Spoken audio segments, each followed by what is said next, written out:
Once again, you're listening to the Hour of the Time. I'm William Cooper. Carolyn's on vacation. Pooh was going to be here, but she fell asleep. So, folks, you got me. Tonight, we're going to talk about a few things that are very important and a few things that may be or may not be. I don't know. I know some of you out there have heard me make reference to the Galileo space probe and the fact that Jupiter is nothing less than a star that has never been ignited. The Galileo space probe is carrying two separate banks of plutonium. 49.7 pounds of plutonium, to be exact. NASA says the plutonium provides the power for the spacecraft. Plutonium, ladies and gentlemen, is the most poisonous substance known to man. Just a small amount of plutonium in the atmosphere could kill every man, woman, and child on this earth. Why in the world would we send the most poisonous substance known to mankind to another planet, which we know very little about?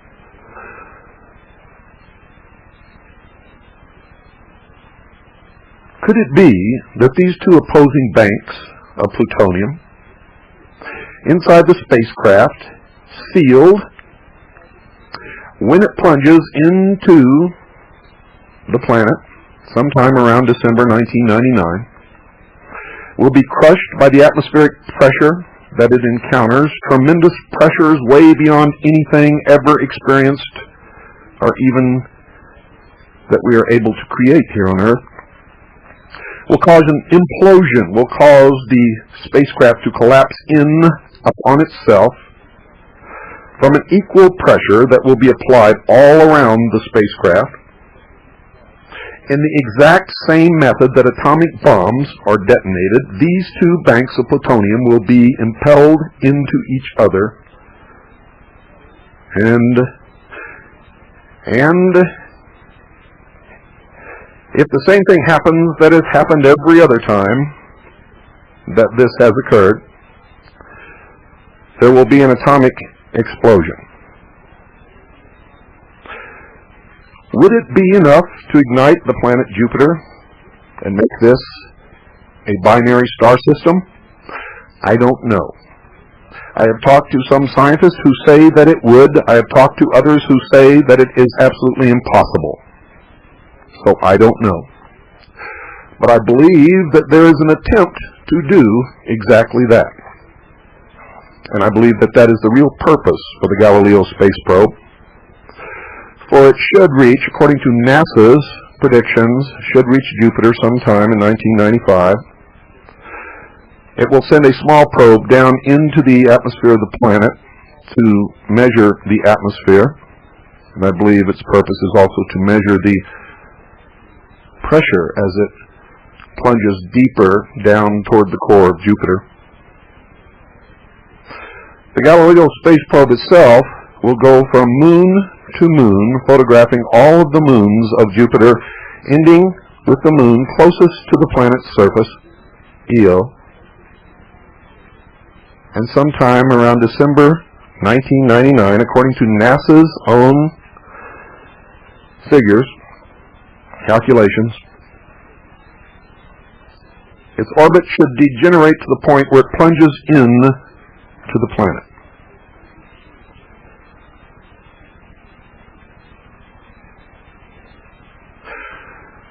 Now, when I first ventured this to the American people, a lot of people started laughing, and once again, my name was Mud.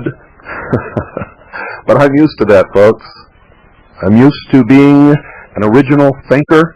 I'm used to throwing out new ideas. I'm used to putting the truth out to be examined. I'm used to being called names and being ridiculed. It's nothing new to me, and it doesn't hurt me a bit. Now, several things recently have occurred that tend to confirm my hypothesis. Number one, after the movie 2001, there was a movie called 2010 which played out this exact scenario. Only it was blamed upon some extraterrestrial force represented by a monolith. A monolith, a stone monolith, a black stone monolith. Those of you who have listened to our series on Mystery Babylon should know exactly what that means.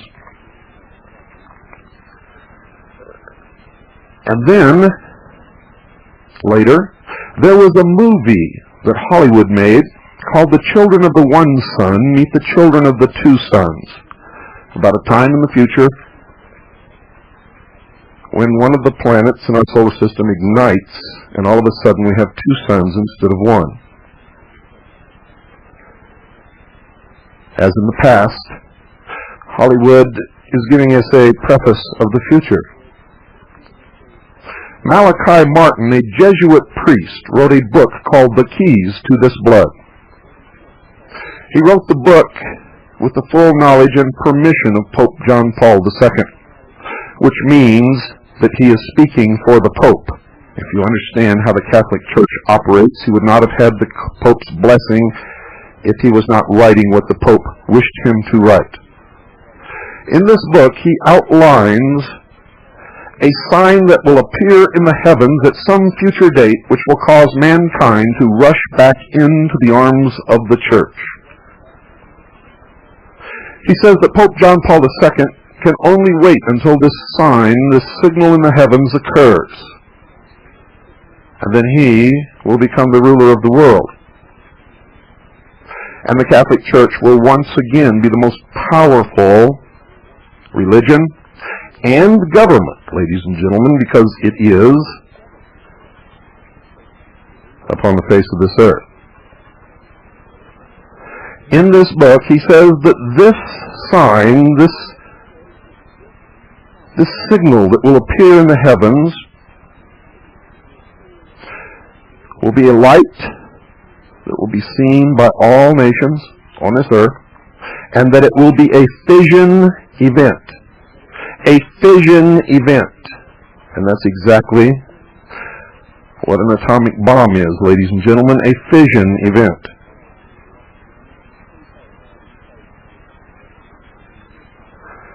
I have in my hand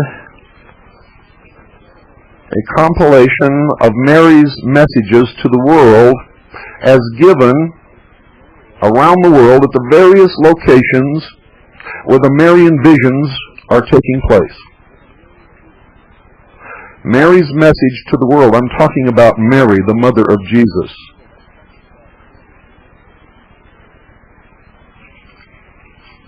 I'll just read you one. They all say the same thing, but I'll just read you one. If I can find here it is. 9 predictions were given to a woman named Kirkwood, Annie Kirkwood, where, as she claims, Mary appears to her regularly. In Medjugorje is another location. These Marian visions around the world, this is what Mary is telling the world. After the turning of the earth, there will be 2 suns. This will become a binary solar system. For those of you who have been laughing at me, if you wish to continue to laugh, that's okay with me. But if you have any brains at all, you'd better understand that this all means something. You see, because I have no connection with Mary, I have no connection with Annie Kirkwood, I have no connection with Medjugorje, I have no connection with Malachi Martin or the Pope. I have no connection to Arthur C. Clarke, who wrote 2001 and 2010. None whatsoever. I don't know what it means that NASA is telling us that a comet is going to plunge into Jupiter sometime this summer.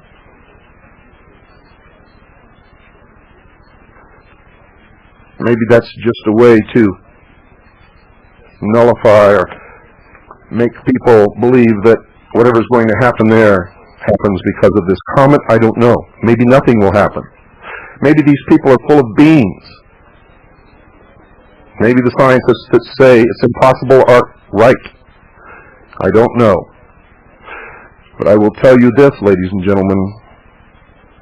When I come out and make a statement like that, based upon my research and documents that I saw when I was with the Office of Naval Intelligence, which stated that a proposed project called Galileo could deliver 5 pounds of plutonium to Jupiter and ignite Jupiter to create another sun in the solar system to do away with the cycle of ice ages forever.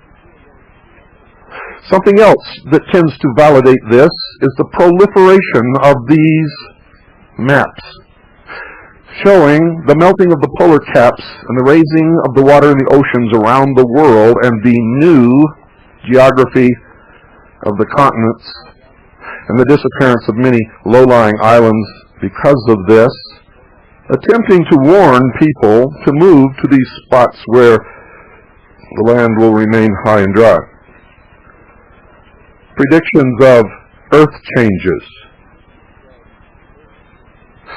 If you read the book of Daniel, you will find in there a prophecy that the moon will disappear from the sky and there will be no more night forever. That's exactly what would happen if we had 24 hours of daylight every day. You would not be able to see the moon. The stars would disappear and there would be no more night forever. Now, I'm not sure what all of this means. I'm not sure that anything is even going to happen. But I do know this. Some men in this world believe that they are God. And they may be playing God right this moment. Don't go away. I'll be right back. Friday, October the 22nd, 1993, the Arizona Republic Business Section. Editor Don Nicholson. Orbital's messaging system gets federal okay. Republic staff and wire services. Dulles, Virginia. Orbital Sciences Corporation, a space-age company with a major manufacturing facility in the Phoenix area, said Thursday that it has received federal approval for its satellite-based messaging system. The go-ahead from the Federal Communications Commission paves the way for final licensing of the Orbocomm system within the next few months and the start of commercial services in 1994, said Alan Parker, president of Orbital Sciences Orbocomm unit.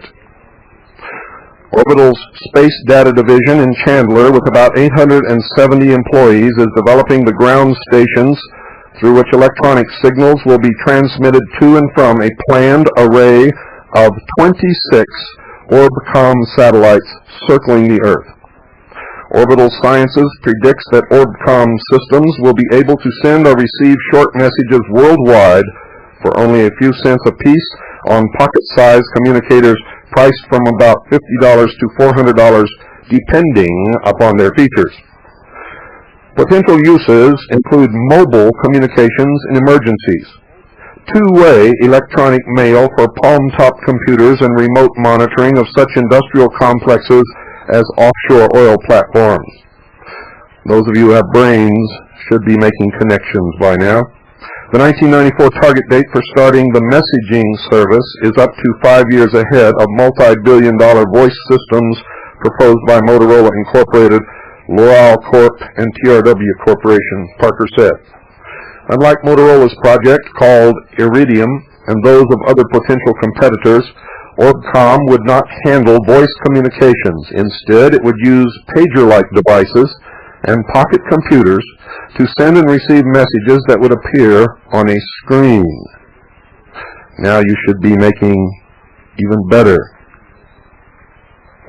connections here. In February, Orbital Sciences launched the first experimental Orbocomm satellite aboard its Pegasus winged rocket.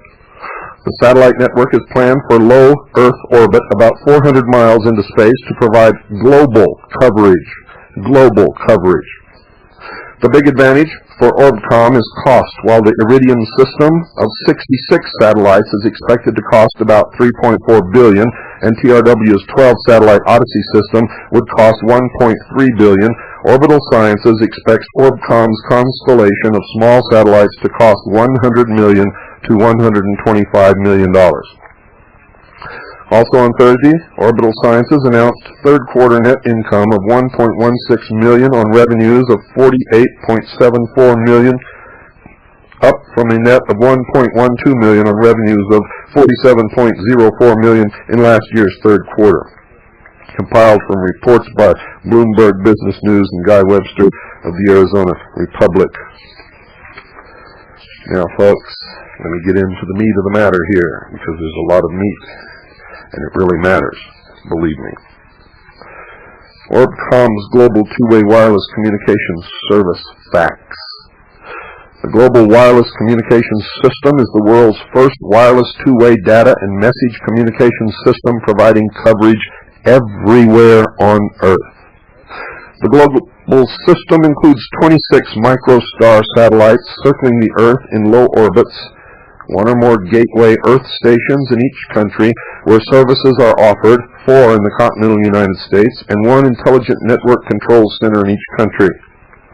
Orbocomm uses narrow-band, very high frequency, or VHF frequencies between 137 and 150 megahertz.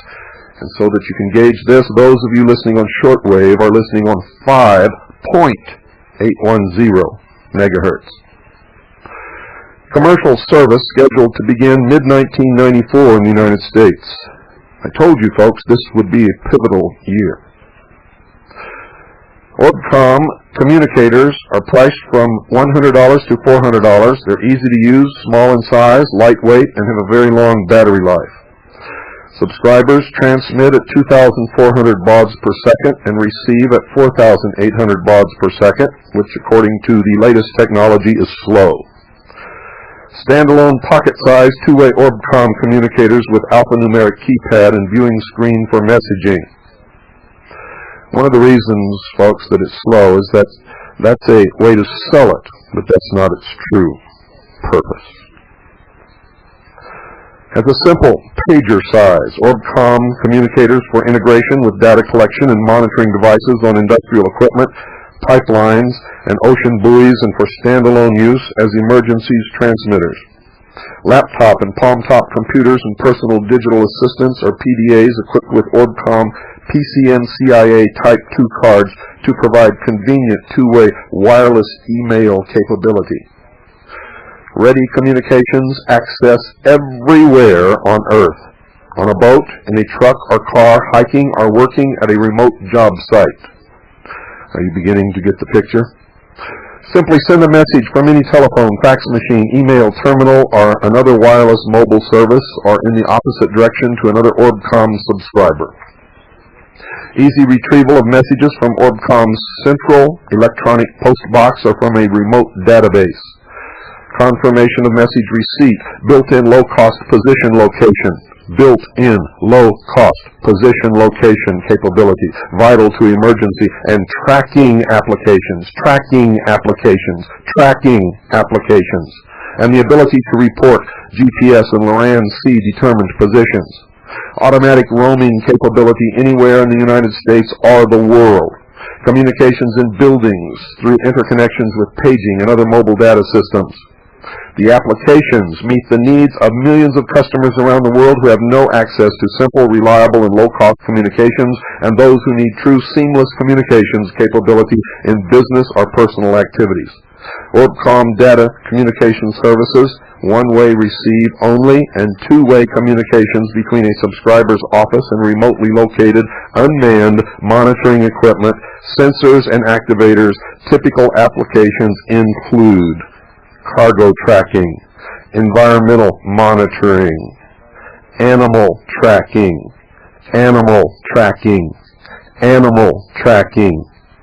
remote monitoring and controlling of pipeline, industrial, and agricultural equipment, law enforcement, law enforcement, law enforcement. Orbocomm message communication services, two-way communications between standalone Orbocomm communicators or other mobile messaging or computing devices equipped with Orbocomm capability.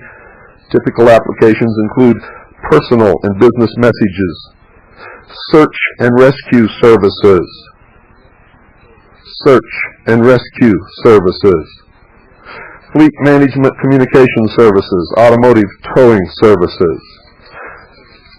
Orbital Sciences Corporation and its wholly owned subsidiary, Orbital Communications Corporation, or Orbocomm, formed a joint venture with Teleglobe Incorporated to develop, operate, and market the Orbocomm system and services worldwide. Orbital, located in Dulles, Virginia, very close to the Central Intelligence Agency headquarters, is a space technology company that designs, manufactures, operates, and markets a broad range of space products and services. Orbital's 1992 revenues were approximately $175 million. Teleglobe, headquartered in Montreal, Canada, is the world's fifth largest international communications service provider. It provides all international communications services for Canada, except for that with the United States. In 1992, Teleglobe's consolidated revenues were approximately $1,045 million.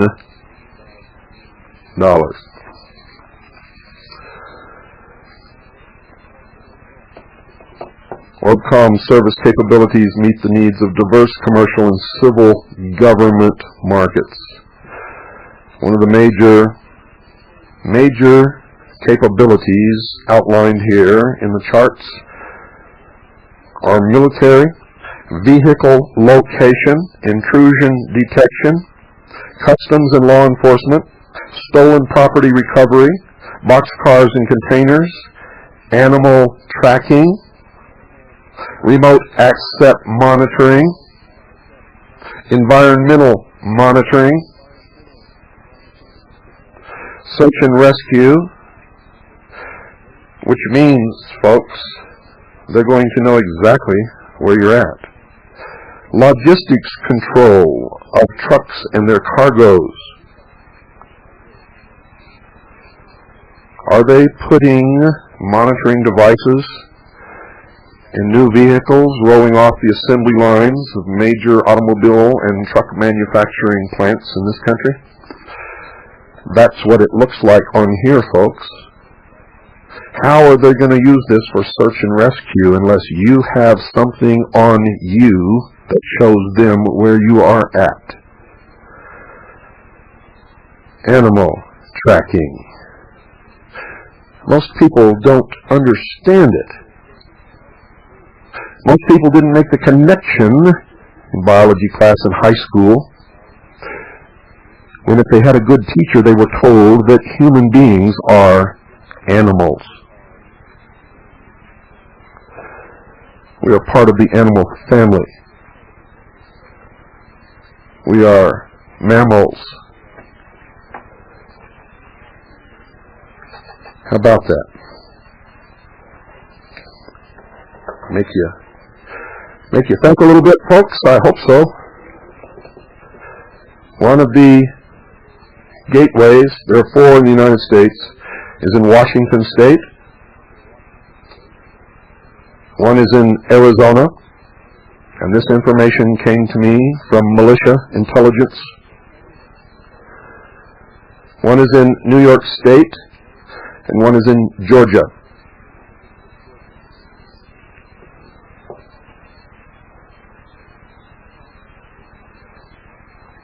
And that pretty much says it, folks. That pretty much does it. I have all kinds of charts in this information, all kinds of company information, some confidential stuff. Sometime soon I expect to visit the Arizona facility. Unless somebody connected with it is listening to this broadcast, in which case, maybe I won't.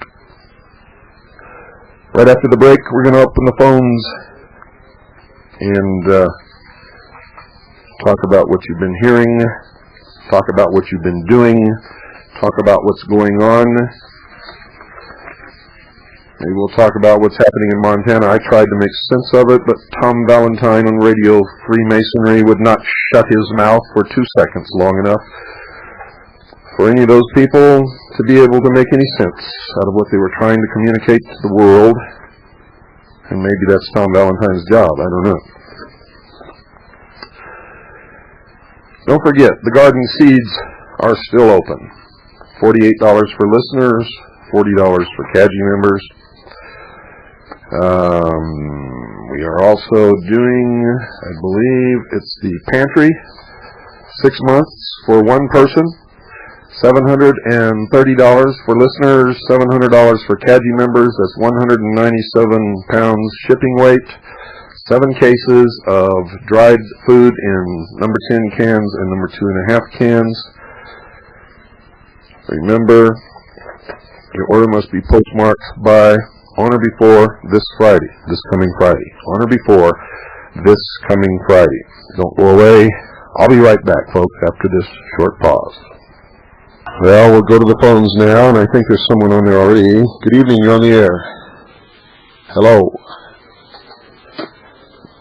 Well, either couldn't find their tongue or couldn't hang on long enough. 602-333-2174 is the number. Good evening, you're on the air. Hello? Hello, turn off your radio. Okay, Bill? Yes? I'm trying to find out, what do you think of the nuclear physicist Stanton Friedman? He always seems to bring up your name on all his talk shows that you don't believe he's truthful. He works for the government. And I don't know if you ever hear Art Bell's show, but he had another guy on last year who brought you up. How come they're so concerned about you? They're scared to death of me because I know the truth and I tell the truth. And the truth is, Stanton Friedman is not a nuclear physicist. If he ever did work as a nuclear physicist, it's been over 20 years ago. It's like saying you're a golfer, but you haven't played a game in 20, 25 years. You know what I mean? It seems strange to me he'd be so concerned with something as silly as this when he could be so into his nuclear physicist. Well, he's not into nuclear physics. I just told you, he doesn't do any nuclear physics. He runs around the country telling people that we've all got to come together into one world government because aliens are here in flying saucers. And I don't know if you've noticed, it seems like Art Bell, who used to have a level head, seems to be like, ever since he became big and national, it seems like he has an agenda helping this new world order. Because when the Christians call up on the show and try to attack the New Age implications of it, he starts getting vicious, making them look out to be fundamentalist crazies, even when they make some good points against Stanton and all those other guys that he has on his show. Well, I can't understand these people. Why not? They're easy to understand. They're socialists, they're Marxists, they want a one-world government. They are putting their money where their mouth is. Most conservatives, most constitutionalists, most patriots don't put their money where their mouth is, and so they lose the battle. Most of them don't even know what's going on half the time anyway. And also, I'd like to ask you, do you know anything about a group that's pushing this called, it's the Bigelow Foundation out of Las Vegas? I think the guy's name was Bob Bigelow. He was sponsoring the program. And he's very into this whole thing for some reason. Don't know anything about it. Okay, thank you. You're welcome. Thank you for calling. Yeah, I know those guys. They hate my guts. Good evening, you're on the air. Oh, Bill. Yeah. Yeah, I was wondering, I just started reading your book, and I read the part on FEMA, and I was just curious because I was looking through I'm a recent college graduate, and I was looking through a magazine about employment choices, and there are ads in the back with various descriptions, and some of the organizations that are advertising for employment for students include U.S. Air Force, Lockheed Missiles, the National Security Agency, the Central Intelligence Agency, and an agency known as if I can find it here. It's the Federal Deposit Insurance Corporation. Forget it. It's bankrupt. Right. And an agency that's used in, it's the, I don't care if you look for what you're looking for. But it's Army Corps of Engineers. Okay. And it claims here in the organizational profile that in the 20th century, the Army Corps has built Army and Air Force facilities that saw the nation through 5 wars, 1 long Cold War, constructed civil water resource projects, performed work for others ranging from space shuttle launch sites to wastewater treatment plants. Yeah, they built a dam across a creek on my father's farm once. And I was wondering what their role in FEMA, because it also mentions that they have also... They're government agencies. They work... Here that they brought relief to victims of national disasters, and I wonder what their role would be in a national disaster. And I'll just hang up and listen. Well, you called the wrong person. Oh, really? Yeah, you should call them and ask them. Really? Yeah, that's what I do. How do you think you do research?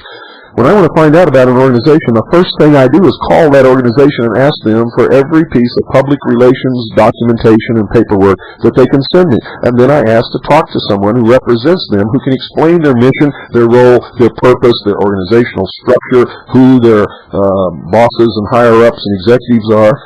Yeah. But all the, they have, contacts here, and I was definitely looking into contacting all of these, the ones that I thought were significant. Call them. Read all the stuff they send you, listen to everything they say, and then go and investigate them to find out what the truth is. Okay, and one quick thing? Yeah. I was also looking through, they had international organizations for jobs as well, and I know you mentioned before the Council on the World Council of Churches. Yeah. And the fact that they were founded, and I was kind of surprised, they were founded in 1948. Their headquarters are in Geneva, Switzerland. Yeah, they were founded right after the United Nations Treaty was signed. All of these organizations came into being right when the United Nations was formed, the treaties were signed, and they began to bring about their one world government. And they have a monthly magazine publication called One World. Yeah, I get it, every month.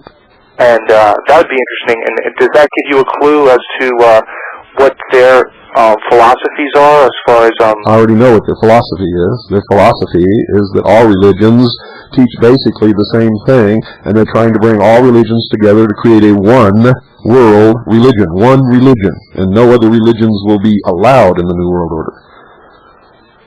And what about the World Alliance of Reformed Churches, which is... Wait a minute. You're going about this the wrong way, and you're also doing it contrary to what I teach. You're asking me to give you all the answers. I'm trying to teach you to go look for them yourself. Right. You see, because I can sit here and answer all your questions, they won't mean much to you. When you go find the answers, it'll mean an awful lot to you. I was just kind of wondering whether it was worth, really finding out or... No, not if you want to be a slave. If you want to be a free, well-informed person, you must find out all the time everything about every organization, every government, every person, everything that you can learn. Well, I have to thank you, Mr. Cooper. You're definitely an inspiration, and you've motivated me. Thank you. Very much. Good. I'm glad. I hope so. That's what I'm trying to do, and thank you for calling. Good evening. You're on the air. Hey, hi, Worm. Hi. It's amazing. I just got done watching Lucifer, or it's actually 2000 Lucifer. Lucifer 2000, Anthony J. Hilder. Right. And Gordon Maxwell. Yeah, I got done watching it yesterday, and I thought it was, I don't believe in the word coincidence, and here you are talking about the Galileo and all that. I'm the only one that ever talks about it. They learned it from me. Okay. Most people don't. Respect that. I do believe in everything that you're saying, and I do believe that the reason why they did send that off is their intention is to create the second son and create a panic that's going to make the people surrender their sovereignty so that they'll be able to control all the sheeple. Well, that's certainly going to be a byproduct of it, but I don't think that's their original intent. I think they really do want to end the cycle of ice ages so that there will be a fairer climate on the earth. Do you realize what an ice age would do to civilization? Do you realize what it would do to our ability to raise crops and feed populations? Not everything that these men do is evil, and not everything that they do is done with evil intent. They believe in their hearts that they're doing the right thing. Right thing, yeah. Okay, I wanted to ask you one thing. In watching that, they were, Mr. Hilder, he made a claim that the AIDS epidemic was created at Fort Drager, I believe is what he said. Nope, he learned that from me too. It's in my book. Okay. I published it 4 years ago. Okay. Everybody laughed at that too and called me an absolute kook. And now Dr. Lorraine Day, Dr. Strecker, everybody has confirmed everything that I've said. Is that so? Then they did indeed. Is it true that they had administered shots and injections to the people in like Africa and that, what like was supposedly supposed to be vaccination shots in order to create that epidemic? According to what I learned in the Office of Naval Intelligence under Project MK Naomi, and the smallpox vaccinations in Africa, whatever causes AIDS, and I've never known what it was, and I've never stated what it is because I don't know. I just know from reading those documents that whatever causes AIDS was in that vaccine. It was also in the hepatitis B vaccine administered to homosexuals in New York, San Francisco, Chicago, and I think 3 other cities in the United States, New Orleans. Wow. That's fascinating. Well, I got to tell you, I take my hat off to you. You're doing a great job. Keep up the good work. Keep reaching out to the younger generation with your music like you're doing. Thank you. Thank you. And thank you for calling. Yeah, folks, everything that's coming out now today was in my book 4 years ago, and I was shunned. People said I was crazy, insane. I made it all up, but it was absolute dribble. Oh, my. Good evening. You're on the air. Yes, Bill. I have 3 tidbits of information you might be interested in here. First of all, the Gannett meeting, you had mentioned on a couple of... May the 3rd. Oh, so yeah, he moved it to the 3rd. Yeah. Yeah. Also, I'm glad you brought that up because I'm going to have to tell everybody tonight we're not going this year simply because we don't have enough proxies. If we go and try to use the proxies that we have this year, we will be in laughing stock. All of you people out there have got to get busy. It's not enough just for you to buy shares. You have to continue to buy shares. You have to sell it to your church. You have to go to organizations in your town. You have to explain to them what we're doing. You have to get a groundswell of grassroots Gannett buying throughout this country. That's the only way it's going to work, folks, and we can do it. People are fed up. People want to see the truth printed. They want to hear the truth on radio and television. So you've got to go out and start selling this. You know, I sell it over the air. You've got to go out and sell it in your communities because, remember, not everybody has a shortwave radio. Not everybody has a satellite dish. And a lot of people who do don't listen to me. So we need your help. And we will not be going to the stockholders meeting this year. We will go next year, no matter how many proxies we have. And since we have a whole year and a couple of months to do it in, next year we should be able to roll Gannett Company Incorporated over and make it work for the people. Yeah, if we have any time left by next year. Well, we can't go like that. We have to do what we can do, and we have to continue to fight and continue to do what we can do until we either win or we can't do it anymore. You're right there. I have another thing here from the Orlando Sentinel on March 25th of this month, 1994. They have an article in here that says U.S. Customs Service plans to turn a Navy mess hall into one of the nation's most important radio communications centers. Further down, they say it's going to be a government radio network, a government-wide radio network from Orlando. And they then make a statement that the Navy has already agreed to give the land to the U.S. Treasury Department. And that, you know, here they're saying the Customs Service, now they're saying the Treasury Department. Well, what they're really saying is the United Nations. Yeah. If you understand where all that leads. The Treasury Department is not the United States Treasury. It is a branch of the International Monetary Fund, which comes under the United Nations. Lloyd Benson gets his salary from the International Monetary Fund, not from the United States government. The ATF, the IRS, the Treasury Department all work for the United Nations. That's correct. And one last item. And I might add, the President is a prisoner of the Secret Service, no matter who the President is and no matter whose side he is on. The Secret Service is also a branch of the Treasury Department, which is an arm of the United Nations. Yeah. So understand that even if the President wanted to do good for this country, he would get what Kennedy got. Mm-hmm. I understand. Well, one last item here. Lockheed Corporation's annual report that just came out. On page 6, there's a picture of an F-22 Advanced Tactical Fighter. And in the caption underneath, the last part of the caption reads, in 1993, Congress supported the F-22 program, appropriating nearly $2.1 billion in funding in the 1994 budget to make sure the New World Order has but one world power. Now, that's kind of a curious statement to find in a Lockheed. Not at all. Not at all. You see, the American people, or the sheeple, as I like to call them, are the last to know. Mm-hmm. But it's all around us. That's right. Everything you pick up, everything you look at. Nothing is hidden, because generally when they say that people do not use their intelligence, and so are no better than animals who do not have intelligence, and so that makes them beasts of burden and stakes on the table by choice and consent, they're right. Well, that's what I found. Well, thanks very much, Bill, and if you want a copy of this Orlando Sentinel about the radio center in Orlando, I'll forward it out to you. Great, yeah, we'd love it. Okay, thanks very much. Thank you. Well, we got about time for one more quick call. Good evening, you're on the air. Yes, good morning. Talking about Arthur C. Clarke, he had another book that I glanced through one time. I could tell you the name and the year it came out. It was 2061, Odyssey 3, written in 1989. And in the back of the book, it mentions, I can't quote it, a correlation between the shape of the UN building and the monolith. Yes, absolutely. It is the stone in 2001. It's the stone it's the black stone that's inside the Luxor Hotel in Las Vegas, which you'll all see on the Luxor tape, which, by the way, is in the final stages of editing, should be shipping within 2 weeks. Okay. In 1990, there was a meeting of a summit, Catholic University of America.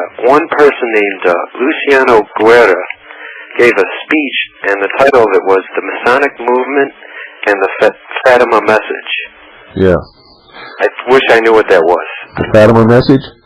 The Fatima Message was, pray for peace, say your rosary daily. Russia must be consecrated to the Sacred Heart. If Russia is not consecrated to the Sacred Heart, God will punish mankind. What about the sign that will appear in the heavens that will signal God's imminent punishment will be a great light in the sky that will be seen by all nations. Good night, folks, and God bless you all.